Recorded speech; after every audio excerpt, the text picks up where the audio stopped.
Seigneur soit béni. Jina la Bwana libarikiwe. Et en ce moment, nous allons inviter le roi des rois, l'admirable Saint-Esprit, à venir régner au milieu de nous. Car sans lui, nous ne pouvons rien accomplir. Et si nous œuvrons sans lui, nous œuvrons en vain. Alors que nous chantons ce chant qui dit ne me prive pas ta gloire. J'ai trouvé grâce à tes yeux. Ne me prive pas ta gloire. Ne me prive pas ta gloire. Je me donne en sacrifice. Ne me prive pas ta gloire. Ne me prive pas ta gloire. J'ai trouvé grâce à tes yeux. Ne me prive pas ta gloire. Ne me prive pas ta gloire. Si je suis ton bien-aimé, ne me prive pas ta gloire. Ne me prive pas ta gloire. J'ai trouvé grâce à tes yeux. Ne me prive pas ta gloire. Ne me prive pas ta gloire. Je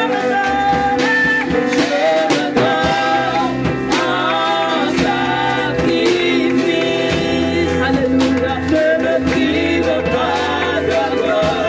S'il te plaît, ne prive pas ta gloire.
Na wasalimu katika jina tukufu la Bwana wetu Yesu Kristo. Tunaendelea na mafundisho yetu. Nous continuons avec notre enseignement dans le livre de l'Apocalypse. Tunaendelea na fundisho letu katika kitabu cha Ufunuo. Et aujourd'hui nous allons lire Na leo tunaenda kusoma l'Apocalypse chapitre 2 kwa Ufunuo sura ya pili verset 12 versi ya 12 à 16. mpaka 16. Non, jusqu'à 17 plutôt. Mpaka versi ya 17. Lisons au nom de Jésus. Tuende kusoma neno la Mungu. Nous lisons. Tunaenda kusoma. Écrit à l'ange de l'église de Périgame. Voici ce que dit celui qui a l'épée aiguë à des tranchants. Je sais où tu demeures. Je sais que là est le trône de Satan. Tu retiens mon nom et tu n'as pas renié ma foi. Même au jour d'Antipas, mon témoin fidèle, qui a été mis à mort chez vous, là où Satan a sa demeure. Mais j'ai quelque chose contre toi, c'est que tu as là des gens attachés à la doctrine de Balaam, qui enseignait à Balak de mettre une pierre d'achoppement devant les fils d'Israël pour qu'ils mangeassent des viandes sacrifiées aux idoles et qu'ils se livrassent à l'impudicité. De même, toi aussi, tu as des gens attachés pareillement à la doctrine des Nicolaïtes. Répands-toi donc, sinon je viendrai à toi bientôt et je combattrai avec l'épée de ma bouche. Que celui qui a des oreilles attende ce que l'Esprit dit aux églises. À celui qui vaincra, je donnerai de la manne cachée et je lui donnerai un caillou blanc. Si ce caillou est écrit un nom nouveau que personne ne connaît, si ce n'est celui qui le reçoit. Amen. Amen. Vous pouvez vous asseoir. Mnaweza kuketi tafadhali. Alors nous venons de lire la lettre que le Seigneur de l'Église a adressée à l'Église de Périgame. Tunatoka kusoma barua ambayo Bwana Yesu aliandikia kanisa la Pergam. Périgame était une ville importante en Asie mineure. Hii Pergamo ilikuwa kanisa la muhimu kwa Asia. Une ville qui était caractérisée par plusieurs choses. Ni mji ambao ulikuwa unamaanisha mambo mengi. Il y avait un grand centre religieux qui regorgeait beaucoup de temples d'idolâtres.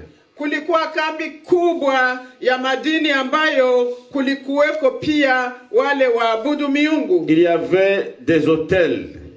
Kulikuwa madhabahu. Et des statues de divinité. Na kulikuwa sanamu za miungu.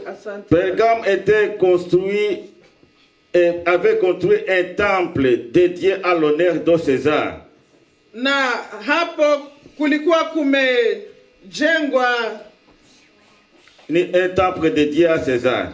Walikuwa wamejengea kanisa la Mungu kwa nani? Kwa Kaisari. Et tout le monde était obligé de se prosterner devant la statue de César pour dire César, mon Seigneur. Na wote walikuwa wakipiga magoti wakisema Kaisari ndiye Bwana. Ce matin, mon message va s'articuler autour de 4 grands points. Na kwa asubuhi ya leo somo langu litakamata mambo mane. Premièrement, la louange du Seigneur à l'endroit de l'église de Périgame.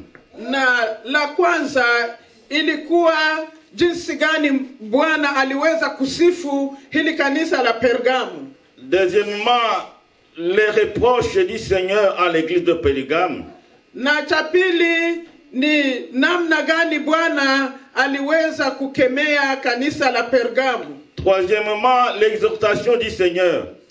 Na la tatu ilikuwa mafundisho ya Bwana. Et quatrièmement, les promesses du Seigneur. Na la nne ni ahadi za Bwana. Attaquons le premier point. Twende na hiyo somo la kwanza. Louange du Seigneur à l'endroit de l'église de Périgame. Ile kusifu kanisa la Pergamo kutoka Bwana wetu Yesu. Et là nous allons relever 3 éléments. Na hapa tutakuwa na mambo matatu tutaona. Premièrement, le Seigneur dit. Na la kwanza Bwana alisema hivi. Je connais l'endroit où tu habites. Najua mahali unapokaa. Alléluia. Amen. Dieu connaît Mungu anajua là où tu habites. mahali unaishi. Dieu connaît ta maison. Anajua nyumba yako. Dieu connaît ton appartement. Anajua apartment yako. Dieu connaît même ta chambre. Anajua hata chumba cha Dieu connaît kulalia. même ton quartier. Anajua hata mwingine wako. L'Éternel dit, je connais où tu habites. Bwana akasema najua mahali unaishi. Alléluia. Amen. Dieu connaît. Bwana anajua. Il connaît. Anajua kabisa. C'est pourquoi un jour David a dit, Ndio maana Daudi alisema siku moja hivi. ô Éternel, où irai-je loin de ton esprit? Akasema Bwana wangu nitaenda wapi mbali na Tu wewe? m'entoures à gauche et à droite. Unanizunguka kushoto na Et kuume. ici, l'Éternel dit, le Seigneur de l'Église, je connais où tu habites. Na Bwana wa kanisa akasema najua mahali unapokaa. Je connais où tu habites. Najua mahali unapoishi. Le croyant de Pergame habitait là où se trouve le trône de Satan. Hii kanisa la Pergamo walikuwa wanaishi mahali kulikuwa ufalme wa shetani. Le trône de Satan. Mahali kulikuwa sanamu ya shetani. Bien-aimés, souvent nous parlons de Satan. Mara nyingi tunasema kuhusu shetani. Mais Satan peut être même à côté de toi. Shetani anaweza hata kuishi karibu yako. Jésus dit, je connais où tu habites. Yesu akasema najua mahali unaishi. Tu habites là où Satan aussi a érigé son trône. Unaishi mahali ambapo shetani naye alitia mazabahu yake. Satan est appelé dans la Bible le prince de ce monde. Shetani katika Biblia anaitwa mfalme wa dunia hii. Et il est toujours actif. Na anatumika. Il agit. Anatenda. Il travaille. Anatumika kabisa. Alléluia. Amen. Satan est actif.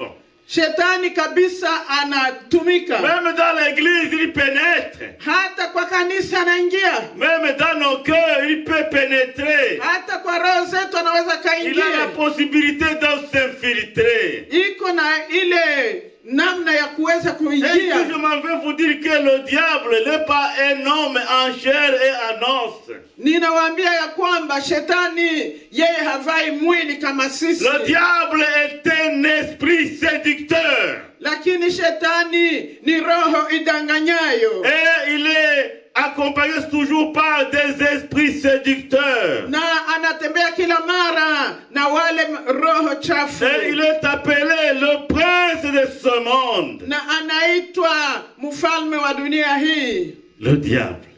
Shetani. Nous avons souvent un problème. Tunakuwa na swali kila mara. Nous autres chrétiens. Sisi wa Kristo. Nous voyons le diable partout. Tunaona shetani mahali pote. Même là où il n'est pas. Hata mahali hayupo. Moindre problème comme un shétan. Une petite chose.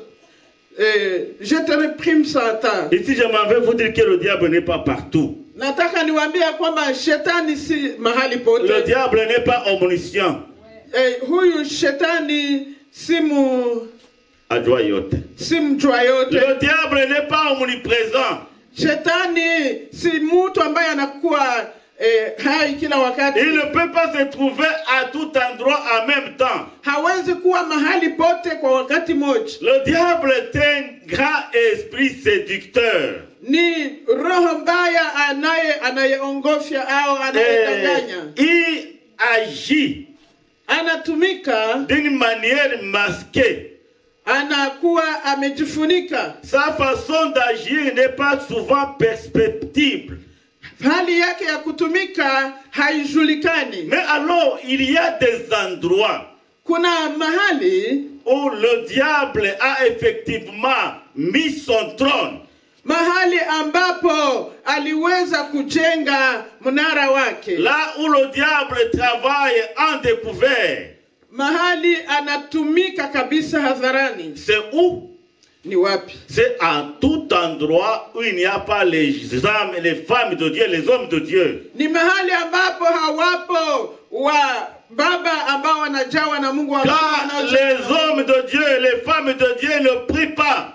Kama wana wa Mungu hawaombi, Le diable vient shetani anakuja et il va mettre son trône. na hapo anatia makao yake. Et aujourd'hui, Na leo hii si on a des problèmes un peu partout, kama tuna maswali kila mahali, c'est parce que l'église du Christ ne prie plus comme il faut. ni kwa sababu kanisa la Kristo haliombi tena kama inayofaa. Et quand on ne prie plus, quand il n'existe plus des hommes et des femmes de prière, Kama hakuna tena wababa wa mama ambao wanadumu kwa maombi, le diable va envahir tous les milieux. shetani atakuja na atavamia mahali pote. Même chez toi le chrétien, il va arriver. Hata ndani ya nyumba yako wewe Mkristo, shetani Vous savez, atafuta. le diable crée une chose. Shetani anaogopa kitu Ou kimoja, bien il crée des choses. labda ni mambo mawili anaogopa. Le diable crée le nom de Jésus. Anaogopa jina la Yesu. Mais le nom de Jésus que le diable craint, c'est le nom de Jésus qui vient du fond du cœur. Ile jina la Yesu ambalo shetani anaogopa ni ile ambayo inatoka kabisa ndani ya Pas roho. le nom de Jésus qui vient debout de l'œuvre. Sio ile jina la Yesu ambayo iko kwa kinywa tu. Aujourd'hui, beaucoup parlent le nom de Jésus debout de l'œuvre. Wengi wanataja jina la Yesu kwa mdomo tu. Parce que quiconque prononce le nom de Jésus sans accomplir sa volonté dans sa vie, ce nom de Jésus ne peut rien faire. Yule ambaye anatamka jina la Yesu bila kuwa anatenda matendo yake, ile jina haliwezi kufanya lolote. Quelqu'un qui vit une vie de péché, Yule ambaye anaishi katika dhambi, même s'il peut prononcer le nom de Jésus 1000 fois, le diable n'aura pas peur de lui. hata nataja jina la Yesu mara 100, mwovu hata muogopa. Mais c'est lui qui vit une vie de sanctification. Lakini yule ambaye anaishi maisha matakatifu, Quand il va prononcer le nom de Jésus, akitaja jina la Yesu, le diable va fuir. shetani C'est pourquoi atakimbia. l'apôtre Jacques dit, Ndio maana Yakobo akasema, soumettez-vous à Dieu eti nyenyekeeni chini ya Bwana et résistez au diable. na mumupinge Et shetani, il fuira loin de vous. naye atakimbia mbali mbali nanyi. Le diable a peur aussi de la prière. Shetani anaogopa pia maombi, Pas n'importe quelle prière. si maombi ya hivyo hivyo, C'est la prière fervente du juste. ni ile maombi yanayokuwa ya maana ya mwaminifu. C'est pourquoi Jacques dit, la prière fervente du juste a une grande efficacité. Ndio maana Yakobo anasema maombi ya mwenye haki ni ya maana sana. Bien-aimés dans le Seigneur, Wandugu katika Kristo, le moment est venu wakati umewadia, où en tant qu'Église, nous devons nous lever wakati umewadia kusudi kanisa pour tusimame, combattre le beau combat de la foi. kusudi tupigane vita vizuri La vya vie imani. chrétienne est caractérisée par le combat. Maisha ya kiroho inatembea na vita, Le combat de la foi. Vita vya imani. L'apôtre Paul dit dans Ephésiens, nous ne combattons pas contre la chair et le sang. Mtume Paulo anasema ya kwamba hatugombani kwa damu na mwili, Mais nous luttons contre les autorités, les principautés et du royaume là des ténèbres. lakini tunagombana na wale pepe wabaya wa giza, Pour pouvoir combattre le diable. kusudi tuweze kupingana na Pour shetani, pouvoir combattre notre foi. kusudi tupingane kwa imani Dans ce monde où règne Satan, kwa hii dunia ambamo shetani nous devons anaishi. prendre toutes les armes de Ni Dieu vizuri tushikamane na silaha zote za pour que Mungu nous puissions être victorieux. kusudi tuwe washindi. La prière Maombi d'un homme juste, ya mwenye haki, d'une femme juste, ya mama mwenye haki, a une grande efficacité. Yanakuwa na muhimu sana. Le Seigneur de l'église dit à l'église de Pergame, Bwana wa kanisa akasema kwa kanisa la Pergamo, je connais l'endroit où tu habites. najua mahali unapoishi. Parce que c'est là où se trouve le trône de Satan. Kwa sababu ni hapo kumekuwa mnara ya shetani. Bien-aimé, notre tâche Wandugu, kazi yetu est de combattre ni kupigana et de résister. na kuweza kuwa na ushindi. Ne permettez pas que le diable puisse détruire notre vie spirituelle. Tusikubali mwovu aharibu maisha yetu ya Ne kiroho. permettons pas que le diable puisse s'infiltrer dans nos vies et dans notre église. Tusikubali shetani aingilie maisha yetu na kuingilia kanisa Et letu. c'est là où réside le bien fondé du combat spirituel. Na hapa ndipo munalala ile vita vya kiroho. Deuxième élément. Na neno la pili, Jésus dit à l'église de Pergame, Yesu akasema kwa kanisa la Pergamo, tu es fermement attaché à mon nom. umefungiwa kwa jina langu. Fermement attaché à mon nom. Umefungiwa kinaganaga kwa jina langu. Ulijifungia kwa jina langu. Ulijifungia kwa jina langu. Il y a un verbe ici qui dit attaché. Kuna ile tendo kufunga. C'est en quelque sorte accrocher quelque chose sur quelque chose. Yaani ni kukamata kitu na kifungia kwa kitu kingine. Lier quelque chose sur quelque chose. Kufungia kitu kwenye kitu kingine. Il dit, Jésus dit à l'endroit de l'église de Pergame, tu es fermement attaché à mon nom. Akasema na kanisa la Pergamo, umefungiwa kwa jina langu. S'attacher à Jésus, ça veut dire quoi? Kujifungia kwa Yesu ina maana gani? Ça dit simplement demeurer dans son amour. Yaani ni kudumu katika upendo C'est-à-dire wake. que l'église de Pergame n'a pas permis que le diable puisse le séparer de l'amour de Christ. Yaani kanisa la Pergamo halikukubali shetani aweze kulitenga na upendo wa Et le Kristo. plus grand objectif du diable, c'est de nous séparer de l'amour de Christ. Na shabaha ya shetani ni kwamba tutenge na upendo wa Et Kristo. souvent quand le diable nous sépare de l'amour de Christ, Na wakati shetani anataka kututenga na upendo wa nous Kristo, continuons à croire que nous sommes toujours en Christ. tunaendelea kufikiri tuna Nous, Kristo. nous irons toujours à l'église. Tunaenda kanisani, Mais quand il nous a déjà séparés de l'amour de Christ, lakini akisha kututenganisha na upendo wa Kristo, nous devenons des chrétiens faibles, tunakuwa Wakristo wadhaifu, des chrétiens incapables, Wakristo ambao hawafai des kabisa, chrétiens de nom. Wakristo wa jina. Et c'est ça le problème de notre chrétienté. Na hii ndiyo magumu kubwa ya Ukristo wetu. C'est la première chose que le diable fait. Hilo ndilo la kwanza shetani Le diable ne analolitenda. va pas te pousser à commettre des grands péchés. Shetani hata kusukumia kutenda yale zile dhambi kubwa kubwa, Mais il va te distraire. lakini atakuchanganya Pour nous séparer de l'amour de Christ. kusudi akutenge na upendo wa Kristo. Le diable utilise l'arme de la distraction. Hapo anatumia silaha ya kukubeba mahali pengine. Au lieu de te concentrer sur Dieu et sur ses affaires, Pahali uweze kufikiria Mungu na mambo yake, tu vas te concentrer à d'autres choses. utaanza kuingilia mambo mengine. Au lieu de chercher Dieu, Na pahali ya kutafuta au Mungu, lieu de te concentrer dans la prière et dans la lecture de la parole de Dieu, pahali ya kuomba na kusoma neno la Mungu na tu vas kulitafakari, commencer à avoir d'autres centres d'intérêt. utaanza kuona mambo mengine ya muhimu Tu vas kwako. commencer à t'occuper à d'autres choses. Utaanza kufanya mambo mengine, Les moments de prière vont diminuer. na ile saa za kuomba Les zinapunguka moments de kabisa. lire la parole de Dieu vont diminuer. Ile nyakati za kusoma neno la Mungu Tu vas accorder litapunguka. beaucoup plus d'importance à d'autres choses. Hapo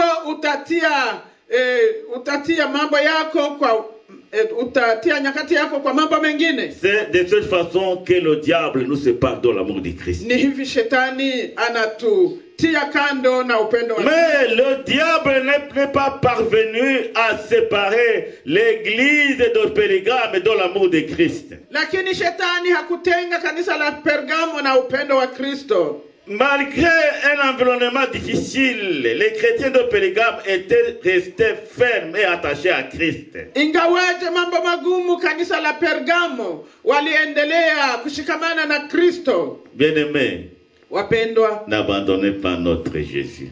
Tusimwache Yesu wetu. Ne changeons pas notre Jésus avec d'autres choses. Tusimubadili Yesu na mambo mengine. Attachons-nous, accrochons-nous à Jésus. Tushikamane, tuambatane na Yesu. Demeurons en Christ. Tudumu ndani ya Kristo. Restons toujours enracinés en lui. Na tuwe na mizizi ndani Et mwake. c'est de cette façon que nous allons combattre pour notre foi. Na ni hivyo tutapigana kwa ajili ya imani yetu. Troisième élément dans la louange dit Christ à l'endroit de l'église de Pérgame. Kitu cha tatu ambacho Yesu aliweza kusifia kanisa la Pergamo. Jésus dit, tu n'as pas renié la foi en moi. Haleluya. Akasema haukuweza kukana imani kwangu. Renier la foi, kuweza kukana imani, ce n'est pas cesser de dire que Jésus est Seigneur. Sio kama mtu alikatala kusema Yesu ni Bwana. Mais renier la foi, lakini kuachana na imani, c'est commettre des actes contraires à la volonté de Dieu. Ni ile kutenda matendo ambayo ni kinyume na mapenzi ya Mungu. C'est ça renier la foi. Ni hiyo Renier la kuachana na foi, imani. renier la foi, kuweza kukana imani, c'est se conformer au siècle présent. Ni kuweza kujifananisha na karne ya leo. C'est obéir à la loi du siècle présent. Ni ile kutii maagizo ya karne ya leo. Renier la foi, na kuweza kukana imani, c'est agir comme tout le monde. Ni ile kufanya kama wengine. Bien-aimés, nous ne sommes pas comme tout le monde. Wapendwa, sisi si kama na wengine wote. C'est pour laquelle nous ne devons pas imiter tout ce que nous voyons dans ce monde. Ndiyo maana si vizuri kuweza kuiga kila tunachoona katika dunia hii. Renier la foi, na kukana imani, souvent nous pouvons arriver à ce niveau-là. Tunaweza fikiria hiyo hatua sans le savoir, bila kujua, par des actes que nous posons. Kulinganisha na yale tunayoyatenda. Nous pouvons voir des gens qui ont renié la foi dans la Bible. Tunaweza kuona wengi ambao waliweza kukana imani katika Biblia. Il y a renier la foi. Il y a renier la foi. Renier la foi. Yaani kukana imani. Il y a aussi trahir la foi. Na kuweza kusaliti imani. Trahir la foi, ça veut dire quoi? Na kuweza kusaliti imani ni nini? Trahir la foi, kusaliti imani, c'est mettre en parallèle la foi chrétienne et d'autres croyances. Ni kukamata imani ya kiroho unaanza kuipimanisha na imani zingine. Et Jésus dit ici, Yesu akasema hapa, tu n'as pas renié la foi en moi. Wewe haukuweza kuikana imani kwangu. Bon, il y a des exemples dans la Bible. Kuna mifano katika Biblia. Il y a l'exemple de Judas. Kuna mfano ya Yuda. Judas a-t-il renié la foi ou bien il a trahi la foi? Je, Yuda alikana imani au alisaliti imani? Il a trahi.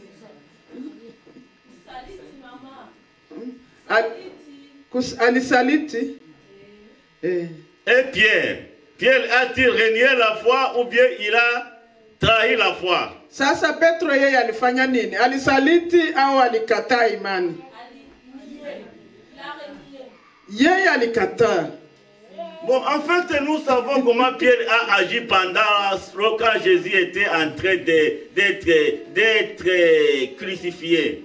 Tunajua yale Petro aliyoyafanya wakati Yesu alikuwa akisalitiwa. Pierre a renié Jésus 3 fois. Huyu Petro alimkana Yesu mara 3. Il a dit 3 fois, je ne connais pas cet homme. Alisema ya mara ya tatu yake, mimi simjui huyu mwanamume. En d'autres termes, Kwa neno lingine, Pierre a renié et a trahi en même temps. Petro alikana na kasaliti pia.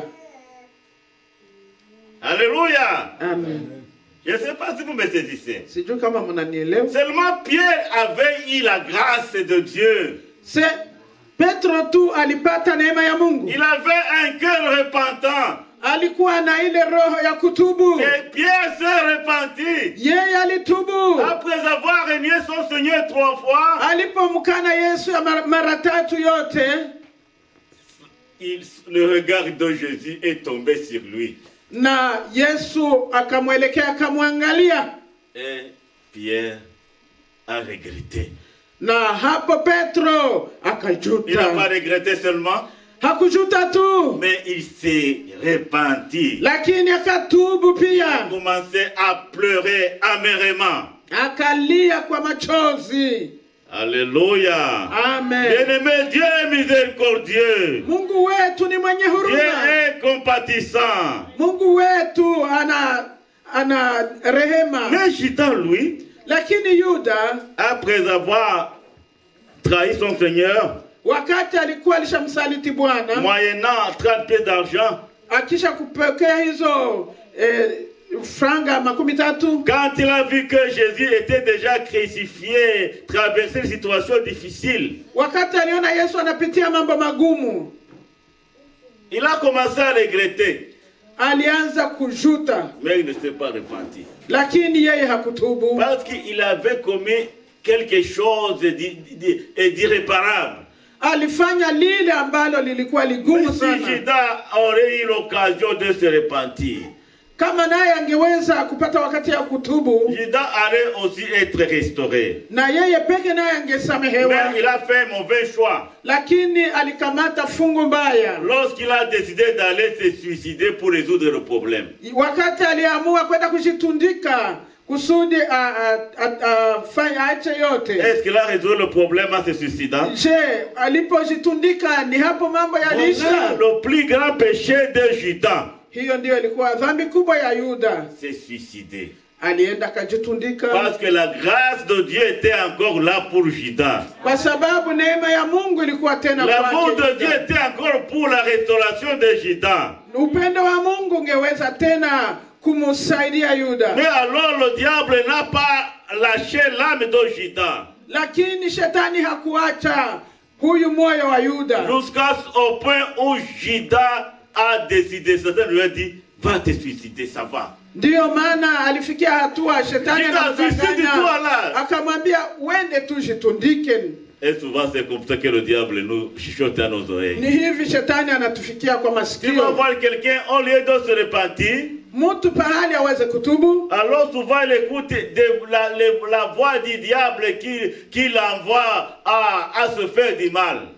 sauti ya shetani inamnongoneza aende kufanya mabaya. Vous savez, aucune fois Satan ne te conseillera pas de te repentir. Hakuna wakati shetani anaweza kukushauri kwenda kutubu. Mais le diable va toujours te conseiller de t'enfoncer davantage dans le mal jusqu'à ce que tu puisses mourir.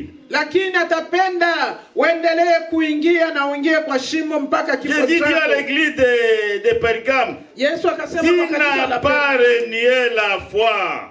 wewe haukukana imani. Bien-aimés, nous devons combattre pour notre foi. Tunapaswa kupigana kwa ajili ya imani yetu. Combattre pour la foi, c'est notre tâche primordiale. Kugombana kwa ajili ya imani yetu ni kitu cha maana Nous aurons sana. à affronter des circonstances difficiles. Tutakutana na mambo yaliyo magumu, Mais nous ne devons pas céder aux sollicitations et aux injonctions du diable. lakini tusikubali kushawishiwa na mwovu. L'église de Pergame n'avait pas renié la foi en Jésus.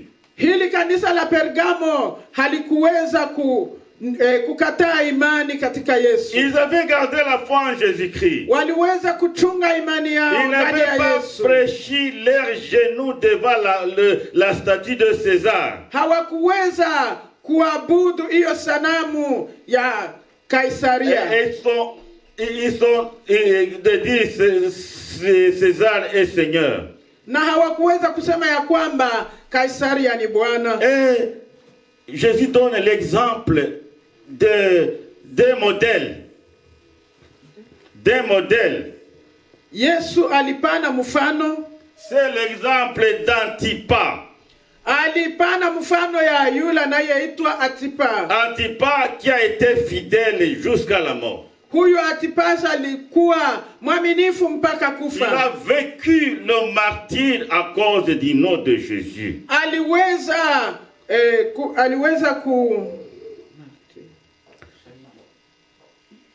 Il a souffert le martyre. Aliweza kukubali kuuawa. Et il a été fidèle jusqu'à la mort. Akakuwa mwaminifu mpaka kufa. Alléluia. Amen. Notre deuxième grand point. Na neno la pili la kubwa. Les reproches du Seigneur à l'église de Périgame. Lile ambalo Bwana Yesu aliweza kuonya kanisa la Pergamo. Mais j'ai quelque chose contre toi, c'est que tu as des gens attachés à la doctrine de Balaam qui enseignait à Balak de mettre une pierre d'achoppement devant les fils d'Israël pour qu'ils mangeassent des viandes sacrifiées aux idoles et qu'ils se livrassent à l'impudicité. Lakini neno ninalokuwa nalo kwako ni kwamba kuna wale ambao wanajitolea kwa dini la Balaamu na walianza kwenda wanaenda kufanya ile kuabudu miungu. La doctrine de Balaam. Ile dini la Balaam. Nous trouvons l'histoire de Balaam dans le livre des Nombres. Tunakutanana habari ya Balaam katika kitabu cha Hesabu chapitre 21 jusqu'à 31. Sura 31 jusqu'à 21 à 32. Tangia sura ya 21 mpaka 32. La doctrine de Balaam. Dini la Balaam. Lorsque le peuple d'Israël était prêt d'arriver dans la terre promise, wakati Israeli walikuwa wanakaribia kufika katika nchi ya ahadi, ils devraient traverser le pays de Moab. Walipashwa kupitia ile nchi ya Moab. Et le roi de Moab a eu peur. Na yule mfalme wa Moabu akakuwa na woga kabisa. Et il a fait appel à un prophète du nom de Balaam. Akamuita huyu nabii Balaam. Et il a envoyé des délégations pour aller dire à Balaam de maudire le peuple d'Israël. Hapa katuma watu waende kumwambia Balaam aweze kulaani taifa la Israeli. Il lui a amené beaucoup de présents. Na aliweza kumupa matabishi mengi. Il lui a amené des cadeaux. Akamletea matabishi mengi. Mais Dieu n'a pas permis à Balaam d'aller. Lakini Mungu hakumruhusu Balaam kuweza kwenda. Par exemple, Dieu l'interdit. Mungu akamkataza Balaam. En lui disant, tu n'iras pas avec eux. Mungu akamwambia hauwezi kwenda pamoja na wao. Tu ne maudiras pas ce peuple. Hauwezi kulaani taifa hili. Car il est béni. Kwa sababu hili taifa limebarikiwa. Haleluya. Ni taifa limebarikiwa. Le peuple de Dieu est béni. Wandugu, taifa la Mungu limebarikiwa. Haleluya. C'est pas seulement Israël. Si taifa la Israeli tu. Je m'en vais vous dire ce matin. Acha niwaambie asubuhi ya leo. Que nous sommes bénis. Na sisi tumebarikiwa. Tu es béni. Unabarikiwa. Je suis béni. Nimebarikiwa. Nous sommes bénis. Tumebarikiwa. En Christ, Dieu nous a bénis de toutes les bénédictions célestes en Jésus-Christ. Ndani ya Kristo tumebarikiwa na Mungu kwa baraka. Personne ne peut nous maudire. Hakuna yule anaweza kutulani. Parce que Jésus nous a affranchis de toutes sortes de malédictions. Kwa sababu Yesu alituepusha na laana zote. Bien-aimés dans le Seigneur. Wapendwa katika Kristo. Souvent les gens ont peur des gens qui vont les maudire. Kuna wale wanaogopa mtu akisema nitakulani. Les enfants ont peur que leurs parents vont les maudire. Watoto wanaogopa kama wazazi watawalaani. Parce que ils ne parlent pas le même langage que leurs parents. Kwa sababu wanaongea kinyume ya wazazi yao. Souvent dans cette vie, les parents peuvent t'appeler pour aller faire des sacrifices aux ancêtres. Kuna wakati wazazi watakukamata kusudi waende kutambikia mizimu kwa wale watu wao. Pour aller consulter les devins. Kusudi waende kuangalia miungu. Pour aller faire des cultes aux mauvais esprits. Kusudi waende kutambikia miungu mingine. Et toi en tant que chrétien, lakini wewe kama Mkristo, tu vas toujours entrer en conflit avec les parents païens. Wewe unapaswa kuenda kinyume na hao wazazi wapagani. Tes parents vont t'intimider en te disant si tu n'acceptes pas, nous allons te maudire. Na hao wapagani wazazi watasema kama haukubali tutakulaani. Ce sont des intimidations sans effet. Ni mambo ambayo haiwezi kukamata kabisa. Nous sommes bénis. Tumebarikiwa en Christ. Ndani ya Kristo. Nous sommes bénis. Tumebarikiwa en Christ. Ndani ya Kristo. Nous sommes affranchis de toutes sortes de malédictions. Na hapo tumetengwa na laana zozote. L'église de Périgame était, plutôt les enfants d'Israël étaient bénis. Wale wana wa Israeli walikuwa wamebarikiwa. Balak a insisté. Na Balaki akaendelea kusema. Il a donné même beaucoup de choses. Aliweza kupana matabishi mengi sana. Mais Dieu a toujours interdit à Balaam d'aller maudire son peuple. À Balaam d'aller maudire son peuple. Na Mungu alimkataza Balaam kwenda kulaani taifa lake. Mais Balaam n'a pas écouté la voix de Dieu. Lakini huyu Balaam hakuweza kusikia sauti ya Mungu.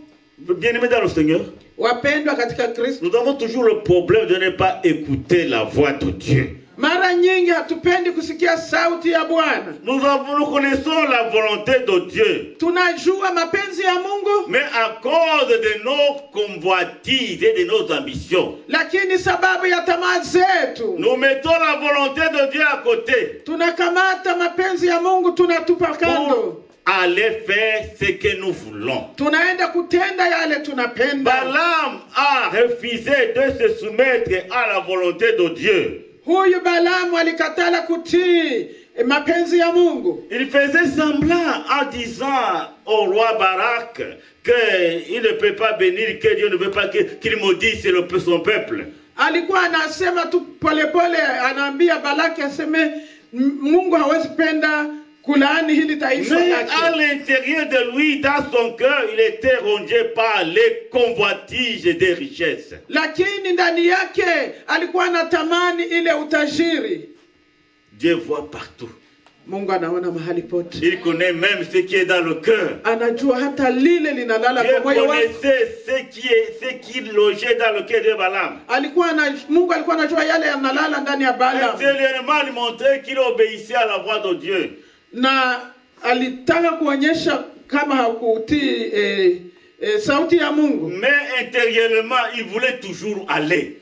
Alipenda tu aende. Alors un jour, na ndipo siku moja, la délégation de Balak était arrivée. Wale ambao walitumwa na Balaki wakafika. Et alors Balaam a encore posé la question, est-ce que je peux aller? Na hapo Balaam anauliza Mungu, je, naweza kwenda?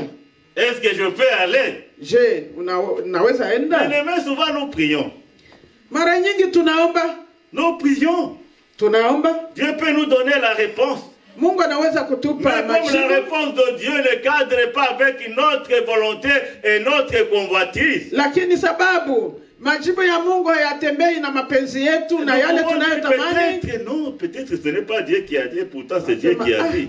Labda haiko Mungu ndio iko ananisemesha sasa. Et nous allons insister, prier, jeûner, prier. Tutaendelea kuomba na kufunga, kuomba na kufunga. Et tu ne vas pas trouver encore une autre. Tu ne vas pas écouter encore une autre voix. Hautasikia tena ingine sauti. Parce que Dieu t'a déjà interdit. Mungu alishakukataza Et tu tayari. continues de persévérer. Na unaendelesha na njia hiyo. Balaam a persévéré. Huyu Balamu Il akaendelesha. a continué à demander à Dieu de lui ouvrir le chemin. Akaanza kuambia Mungu nifungulie De lui njia. montrer le chemin. Nionyeshe njia. Demander à Dieu s'il peut aller. Niambie kama naweza enda. Alors Dieu a dit, vas-y. Akamwambia wende sasa. Vas-y. Wende. Alors qu'est-ce qui s'est passé? Kulikuwako nini? Balaam était monté sur son ânesse. Balamu akapanda kwa punda wake. En cours de route. Na walipofika njiani, L'ange de l'Éternel leur a barré la route. malaika wa Bwana akaja kafunga njia. Bien-aimés dans le Seigneur. Wapendwa katika Balaam Kristo. était très chanceux. Huyu Balamu alikuwa na bahati kweli. Parce que Dieu lui a barré la route. Kwa sababu Mungu alimfungia njia. Souvent, Dieu nous barre la route. Mara Mungu anapofunga njia Là, nous yetu, essayons de nous chercher d'autres chemins détournés. hivyo tunaanza kutafuta zingine njia za kando Dieu kando. souvent nous barre la route par sa parole. Kuna mara Mungu anafunga njia akitumia neno lake. Souvent, il nous envoie sa parole. Mara anatutumia neno lake. Souvent, il nous parle à travers sa parole. Kuna mara anatunongoneza kupitia neno Souvent, il nous lake. parle à travers ses serviteurs. Kuna mara anatumia watumishi wake watuongelee. Mais comme la convoitise engendre à l'homme l'incrédulité, Lakini kwa sababu tamaa inamletea mtu kutokutii, nous n'allons pas considérer les conseils qu'on nous donne. hapo tunakataa mashauri Nous tunaopewa, faisons tout pour pouvoir aller prendre ce que nous voulons prendre. na hapo tunakazania kwenda kukamata yale tulikania kwenda kukamata. Par des chemins détournés, Tunapitia njia zingine, par des jongleries. hapo tunacheza Souvent cheza, nous aimons jongler en tant que chrétiens. hapo tunacheza cheza sawa Kristo. Mais Dieu n'est pas content de nos jongleries. Mungu hapendi ile michezo Il yetu. dit, je te montre, je te donne une voie. Nasema nimekuonyesha njia Je te donne des voies. na kuonyesha njia Tu dois mbili, choisir la voie que tu dois emprunter. na hapo tachagua moja miongoni mwa hizo njia mbili. Dieu a barré la route à Balaam Mungu akafunga njia kwa parce Balamu qu'il a envoyé son ange avec une épée flamboyante. kwa sababu alituma malaika wake akiwa na upanga, Alors Balaam n'a pas aperçu l'ange de l'Éternel. na Balamu hakuweza kuona malaika wa Mais Mungu, l'ânesse a eu la révélation. lakini punda yeye akaona. L'ânesse a vu l'ange de l'Éternel qui leur barrait la route. Punda kaona malaika ambaye aliwafungia mlango. Bien-aimés dans le Seigneur, Wapendwa katika Bwana, une bête, uniambie un mnyama, animal.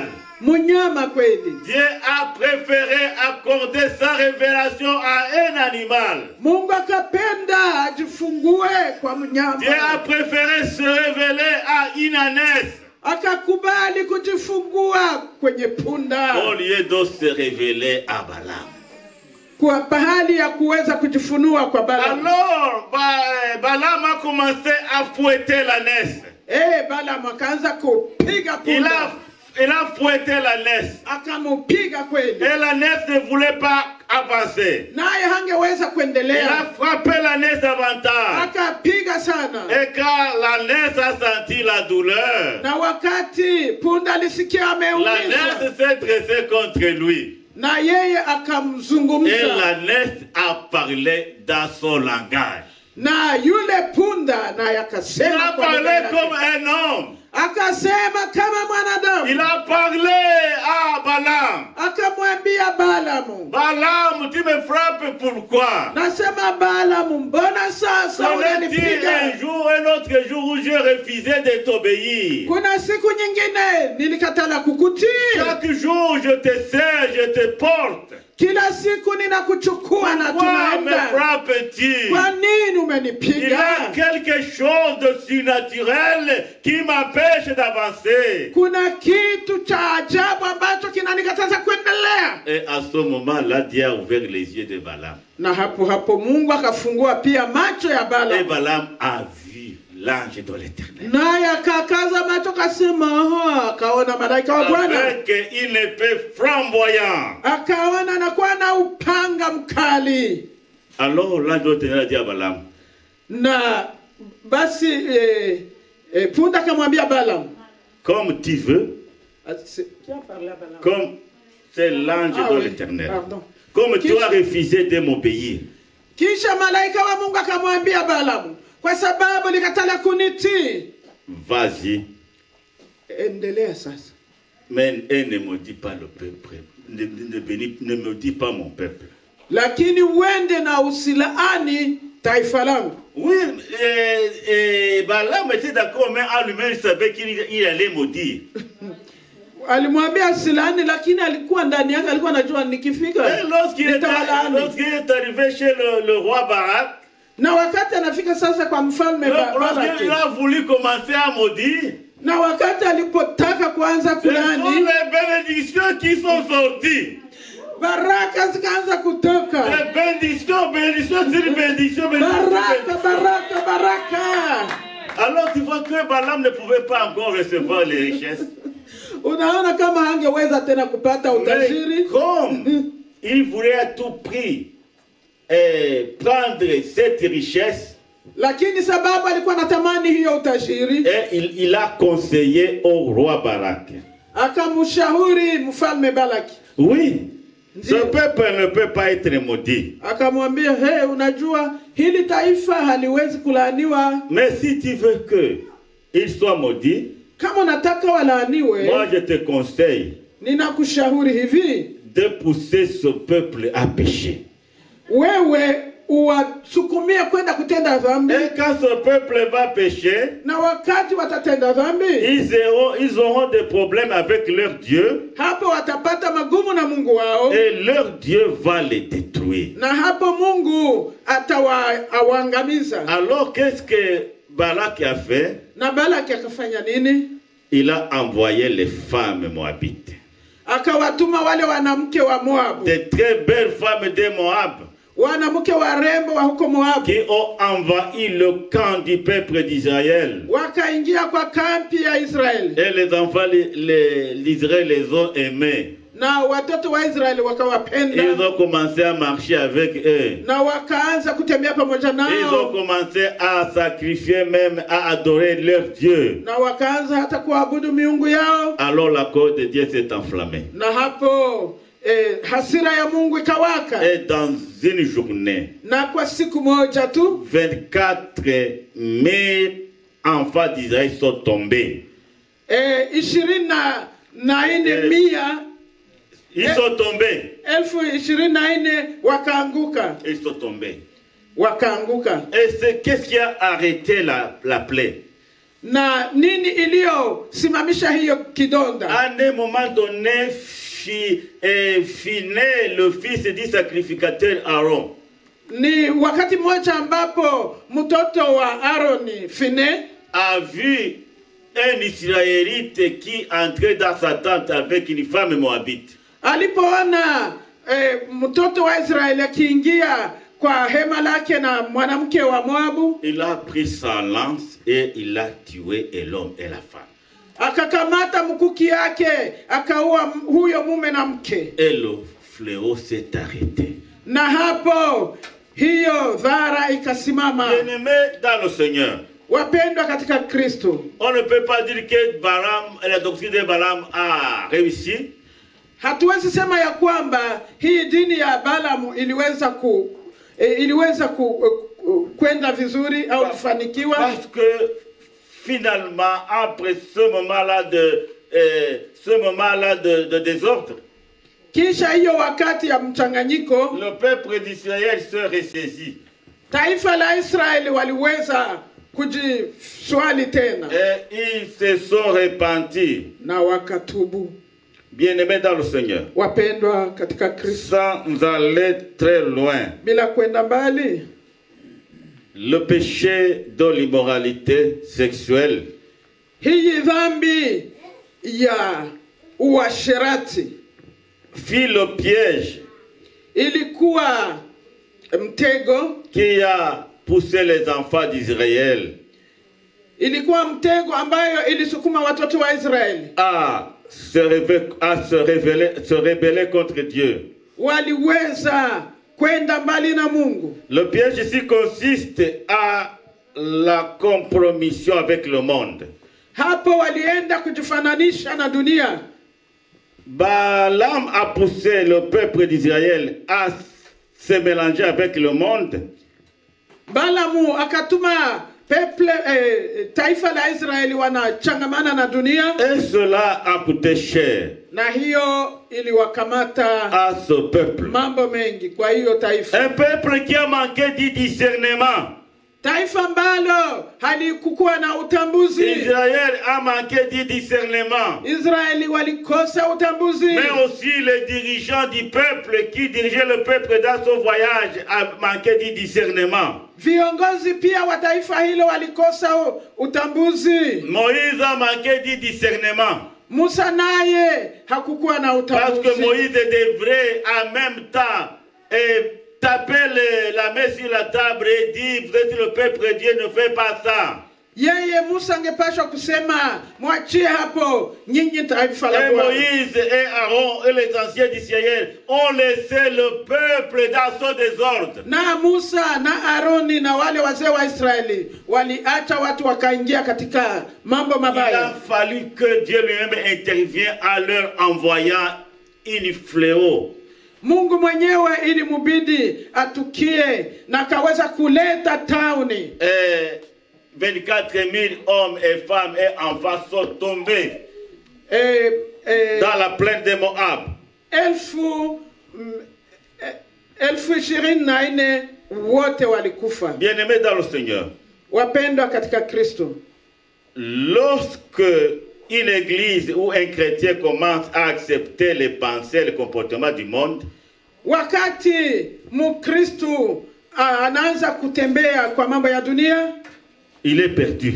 hapo amepotea. Quand un chrétien commence à imiter le monde, Wakati Mkristo anaanza kuangalia yale dunia inatenda, il est pris dans la volonté de Dieu. hatembei tena katika mapenzi ya Mungu. Quand une église ou un chrétien commence à accepter les propositions du monde qui vont à l'encontre de la volonté de Dieu, Wakati Mkristo na kanisa wanaanza kwenda kinyume ya mapenzi ya Mungu, cette église est en train de se perdre.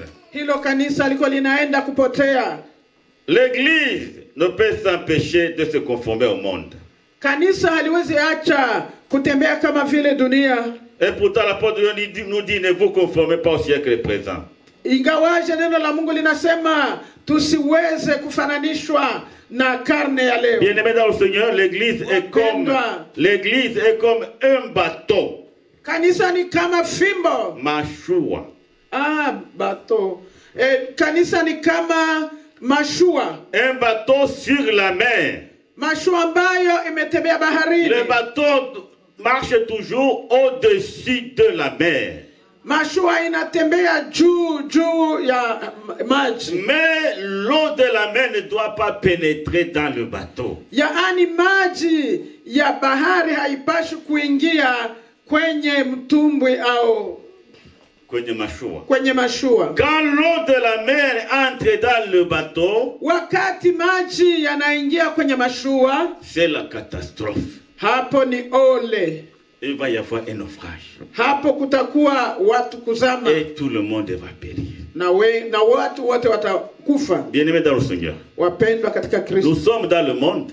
Tuko ndani ya dunia. Mais nous ne sommes pas du monde. Lakini sisi si wa dunia. Ne permettons pas que le monde nous infiltre. Tusikubali dunia iweze kutuingilia. Ne permettons pas que les habitudes ne prenons pas ou bien n'imitons pas les habitudes du monde. Tusikubali kuiga tabia za dunia. Ne permettons pas d'être infiltrés par des comportements et des manières de vivre qui ne concordent pas avec la volonté de Dieu. Tusikubali kuingiliwa na yale ambayo hayaendi na mapenzi ya Mungu. Soyons toujours au-dessus de la mer. Tuwe kila mara juu ya bahari. Nous sommes en train de traverser la mer. Tunataka kuvuka bahari. Nous traversons la mer de ce monde. tunavuka bahari ya dunia Nous nous hii, dirigeons vers le royaume de Dieu. tunaelekea kwenye ufalme wa Mungu. Nous sommes dans le monde. Tuko ndani ya Nous dunia, sommes en train de traverser le monde. tuko tunavuka dunia. Mais nous ne sommes pas du monde. Sisi si wa Nous dunia, ne sommes pas du monde. sisi si wa dunia. Nous traversons ce monde comme des étrangers et des voyageurs. Tunavuka dunia hii kama wasafiri. Nous nous dirigeons vers le royaume céleste. Tunaelekea kwenye ufalme wa mbingu. Ne permettons pas, Tusikubali, n'acceptons pas tusikubali kabisa, d'être infiltrés tusikubali kuingiliwa, par des habitudes, tusiingiliwe na tabia des tendances, na hali des pratiques na matumikio au matendo qui ne concordent pas, qui ne cadrent pas avec la volonté de Dieu. yale ambayo ni kinyume ya mapenzi ya Mungu. Alors la chute du peuple d'Israël Sasa kuanguka kwa watoto wa Israeli a pris deux grandes étapes. kulikamata hatua mbili. Voici le processus de la déchéance du peuple d'Israël. Angalia jinsi gani walivyoanguka wana wa Israeli. Les femmes de Moab les ont invités. Wale wa kina mama wa Moabu waliwaalika, Ils ont créé des amitiés. wakakuwa na urafiki. Bien-aimés, les amitiés avec le monde sont à éviter et à craindre. Wandugu, ile kuambatana na dunia ni vitu vya kuacha na Nous ne kukimbilia sommes mbali. pas appelés à aucune manière à nouer des amitiés profondes avec le monde. Si vizuri tuweze kuwa na urafiki kinaganaga na dunia. Si nous nouons des amitiés avec le monde, Tukiwa na urafiki na dunia, nous arriverons à imiter le monde et à agir comme le monde. tutaweza kuwaiga na kutenda kama Et wao. en imitant le monde et ses actions, Na tukiiga dunia na matendo yake, l'amour de Dieu ne sera plus en nous. upendo wa Mungu utakuwa hauko tena pamoja na Et sisi. nous allons sombrer dans la Bravo. mer de ce monde. Na hapo tutaingiwa na giza ya dunia hii. Elles les ont invités, Wakawaalika, ils ont créé les amitiés. wakawa marafiki na wa Et alors le Moabu. peuple d'Israël a commencé à manger avec les femmes moabites. Na taifa la Israeli wakaanza kuchangia chakula na wale wa mama wa Moabu. Bien-aimés, manger Kukula, implique une communion et une identification. kukula na mtu inaonyesha uhusiano na kufananishwa na hao. Tu vas trouver que beaucoup de serviteurs de Dieu aujourd'hui n'utilisent plus la puissance du Saint-Esprit. Wengi watumishi wa Mungu hawatumii tena nguvu za kiroho. Mais ils utilisent la puissance d'en bas. Wanatumia zile nguvu za kuzimu. La puissance qu'ils ont héritée chez le diable. Nguvu ambazo walitosha kwa shetani. Bien-aimés dans le Seigneur, Wapendwa katika nous Kristo, devons lutter et mener un bon combat de la foi. ni vizuri tupigane vita vizuri vya imani. Nous devons lutter pour pouvoir garder notre puissance spirituelle. Tupigane na tuchunge nguvu zetu Tu za dois kiroho. lutter pour garder ta puissance spirituelle. Pigana uchunge nguvu zako za kiroho. C'est un héritage que Dieu nous a légué. Hiyo ni Urithi. urithi ambayo tulipata kwa Mungu. N'abandonnons pas notre héritage céleste. Tusiachane na urithi wetu wa La milele. puissance d'en haut, la puissance du Saint-Esprit. Nguvu za aliye juu, nguvu za Roho Soyons Mtakatifu. toujours remplis du Saint-Esprit. Tujawe kila mara. Et na Roho c'est Mtakatifu. ce Saint-Esprit qui va nous permettre de combattre le bon combat de la foi. Na hii nguvu za Roho Mtakatifu itatusaidia kupigana La vita puissance vilivyo vizuri vya spirituelle imani. dans l'église. Nguvu za kiroho katika kanisa. Comment garder la puissance spirituelle dans l'église? namna gani kuchunga nguvu za kiroho katika Comment kanisa. garder la puissance spirituelle dans la vie chrétienne? Namna gani kuchunga nguvu za kiroho katika maisha ya Kikristo ya leo. Premièrement, Neno la kwanza demeurer en Christ.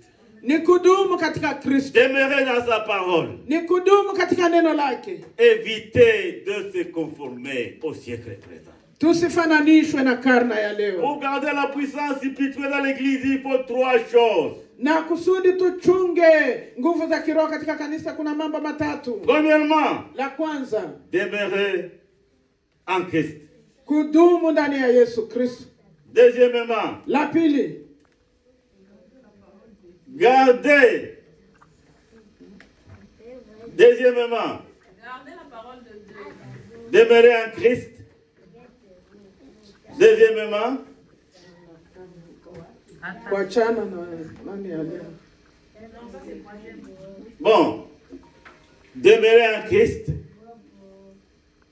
Garder la parole de Dieu. Garder la parole de Dieu Kuchunga neno la Mungu et éviter de se conformer au siècle présent. na tuachane na kufananishwa na karne Parce ya que leo. en se conformant au siècle présent, Tunapofananishwa na karne ya leo, l'esprit du siècle présent, hiyo roho ya karne ya qui leo, est l'esprit diabolique, ile roho ya qui shetani, est l'esprit de séduction, ile roho ya udanganyifu, va supplanter l'esprit de Dieu véritable. hiyo itasimamisha ile roho ya Mungu ya Et nous allons ukweli. commencer à vivre comme tout le monde. Na hapo tutaendelea kuishi kama na wengine. Alléluia.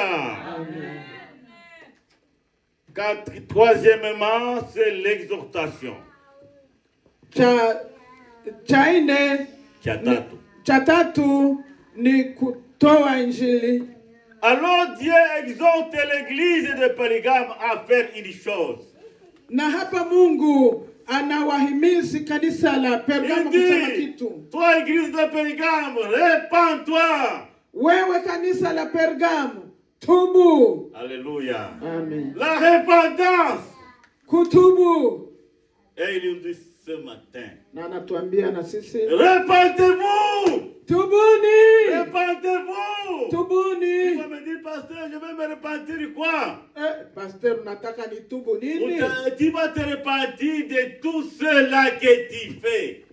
Tubu yale yote Tout unayatenda. ce que tu fais qui n'honore pas le Seigneur. Tubu yale yote unayatenda na hayapendezi Mungu. Repentez-vous. Tubuni. C'est très important. Ina maana sana. Aujourd'hui, le message, l'évangile de la repentance est devenu impopulaire. Na kwa leo ile neno ya kutubu haifai Les tena kwa gens ne leo. veulent plus entendre ce mot se repentir. Watu hawapendi tena kusikia Mais kutubu. Dieu a dit à l'église de Pérgame, repens-toi. Na ndiyo Mungu akasema kwa kanisa la Pergamo, tubuni. Et il dit à chacun de nous ce matin, repens-toi. Na anaambia kila mmoja wetu Se tubu. repentir. Kutubu. C'est le mot d'ordre du Seigneur. Hii ndiyo kanuni ya Toi qui Mungu. m'as suivi ce matin. Wewe ambayo unataka Le kunisikia asubuhi ya Seigneur leo. Jésus te dit, repens-toi. Yesu anakuambia tubu. Repens-toi. Tubu.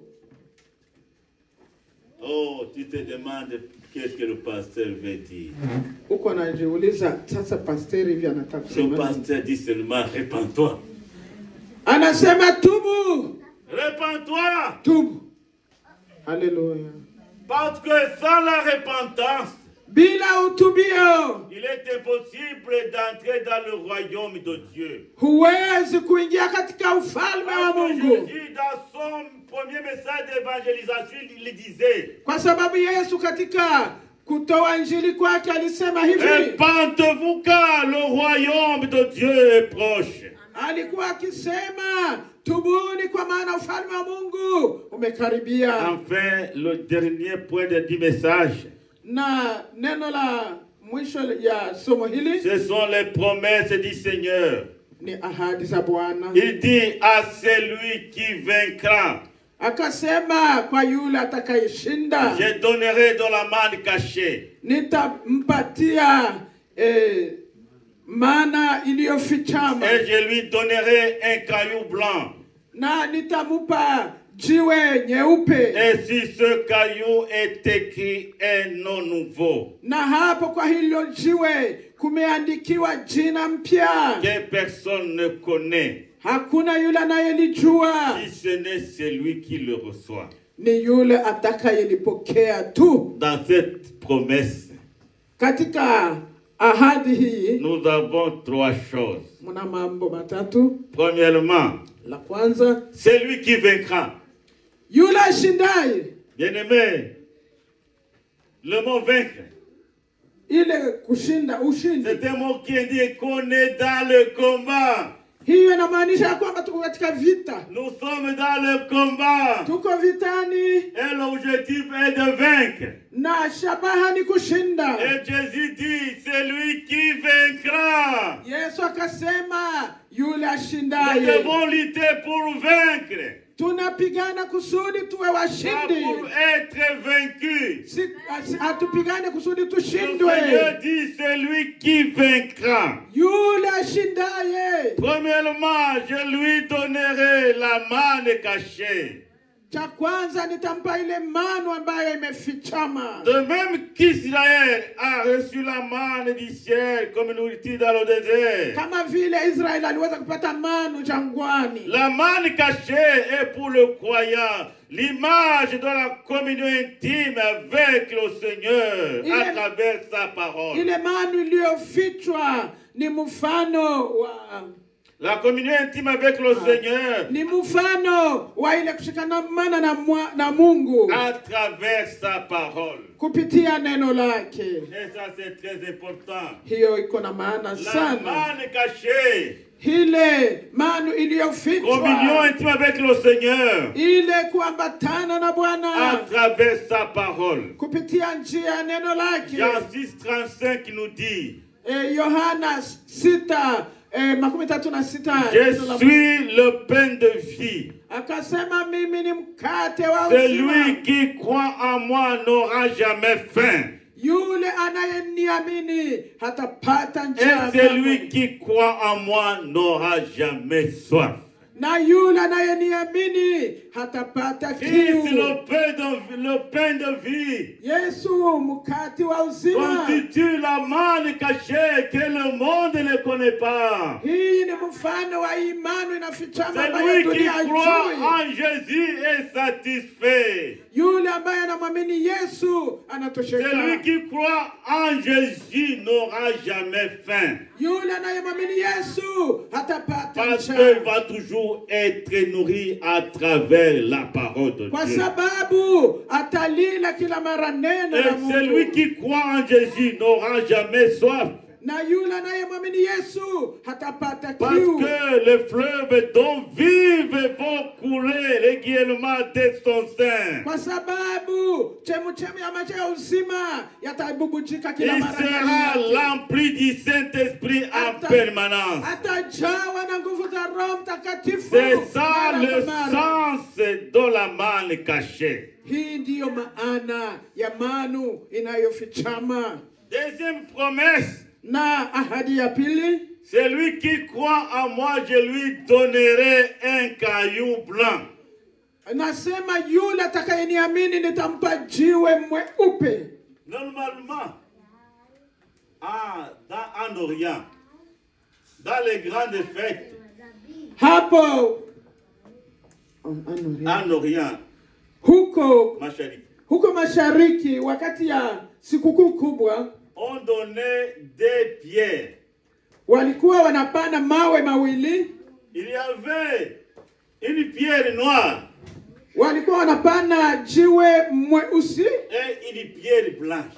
na jiwe mweupe. Celui qui recevait la pierre noire, Yule ambaye alipokea jiwe nyeusi, il était refusé, ne pouvait pas entrer dans la salle de la fête. yule hangeweza kuingia kwa chumba cha karamu. Mais celui qui recevait le caillou blanc, Lakini yule alipokea jiwe nyeupe, il était approuvé yule ni kwamba amekubaliwa à entrer dans la salle des noces. kuingia katika chumba cha karamu. Et en ce qui nous concerne ici, Na sisi kinachotuangalia le hapa, caillou blanc, hii jiwe mweupe c'est la récompense spéciale donnée aux vainqueurs par notre Seigneur Jésus-Christ comme marque d'approbation.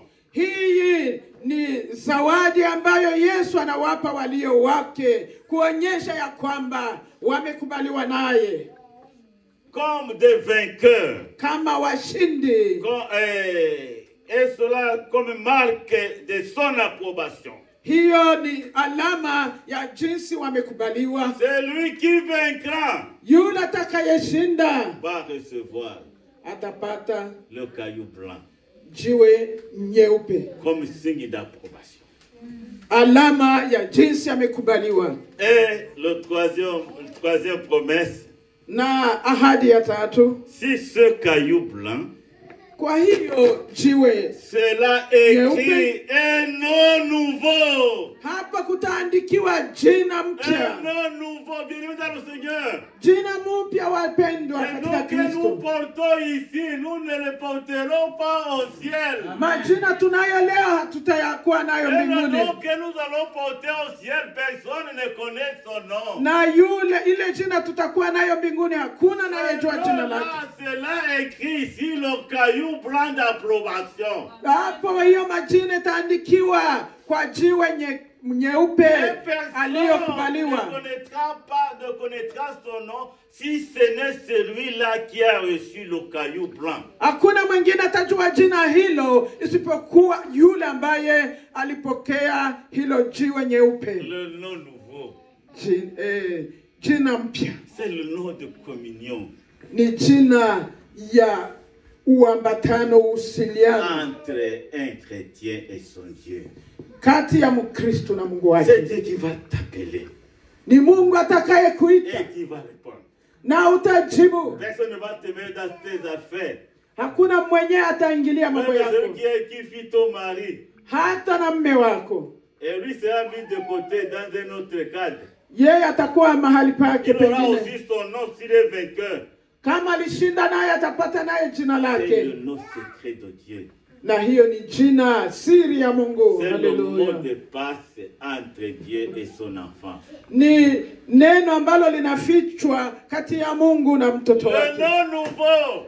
jina mpya. Je souhaite aussi un jour Na mimi ninatamani, être compté parmi les vainqueurs. natamani kuwa miongoni mwa Et washindi être approuvé.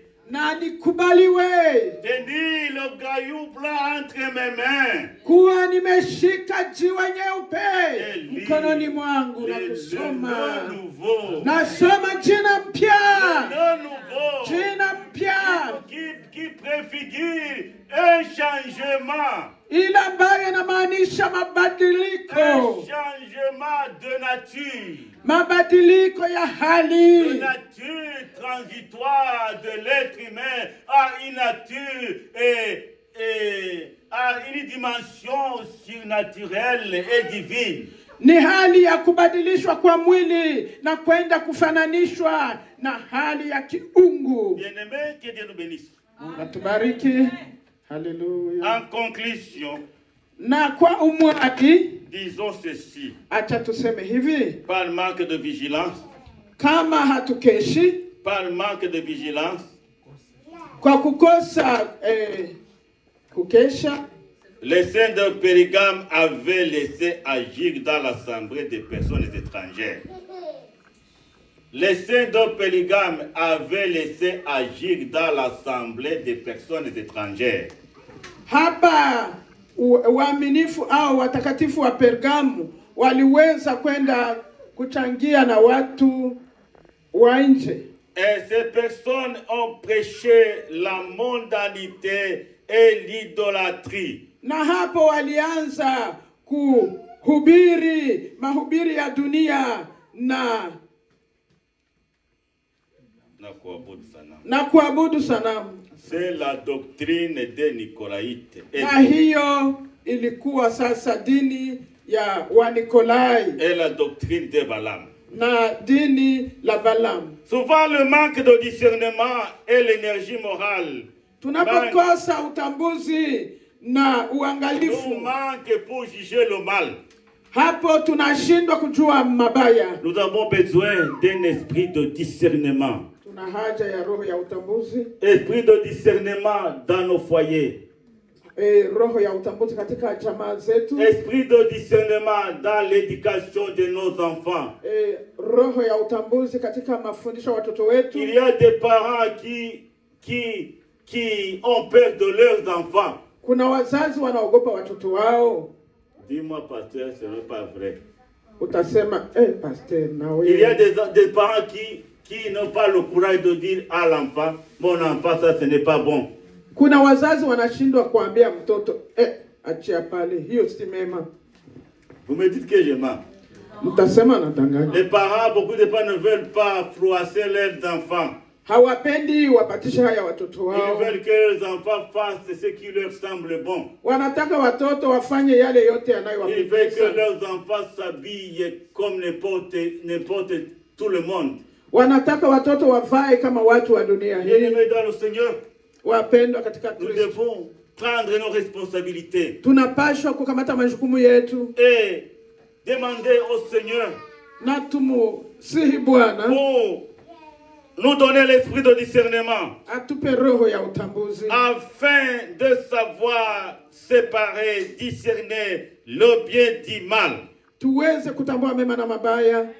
Bien-aimés, la confession et la repentance Kutubu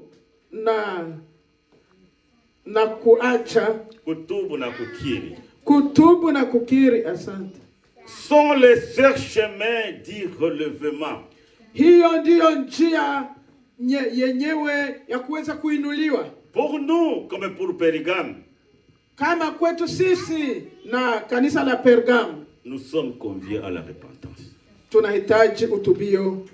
Bien-aimés dans le Seigneur, Wapendwa katika Kristo, que Dieu nous aide. Mungu atuwezeshe. À l'église de Périgame, Kwa kanisa la Pergamo, Dieu a loué les Mungu bonnes choses. aliweza kusifia mambo mazuri. À l'église de Périgame, Kwa kanisa la Dieu Pergamo Jésus-Christ a fait les reproches à cette église. aliweza kuwakemea ili kanisa. Le Seigneur Jésus-Christ a exhorté cette église. Aliweza kuwatia aliweza kuwafundisha ili kanisa. Et enfin, l'église, le chef de l'église a donné à l'église de Périgame des promesses. Na mwishowe akapatia akapatia ahadi kwa kanisa la Pergamo. 3 promesses. Akawapa ahadi 3. Celui qui vaincra aura quoi? Yule atakayeshinda atapata nini? La manne cachée. Atapata manu iliyofichwa, Qui symbolise la communion du Seigneur ile à ambayo travers sa parole. ile ambayo inamaanisha mambatano ya Bwana kupitia neno lake. Et la parole dit, celui qui croit en moi n'aura jamais faim et celui qui croit en moi n'aura jamais soif. Na akasema yule atakayeniamini hatapata njaa na hatapata Deuxième kiu. promesse à celui qui vaincra. Na la pili kwa yule atakayeshinda, Il recevra le caillou blanc atapata jiwe nyeupe, comme signe d'approbation au vainqueur. ile ambayo inampa ruhusa kama mshindaji. Et si cette pierre, Na kwa jiwe hilo comme troisième promesse, kama ahadi ya 3 il sera inscrit et non nouveau. kutaandikiwa jina mpya. Que Dieu nous bénisse. Mungu atubariki. Amen. Amen.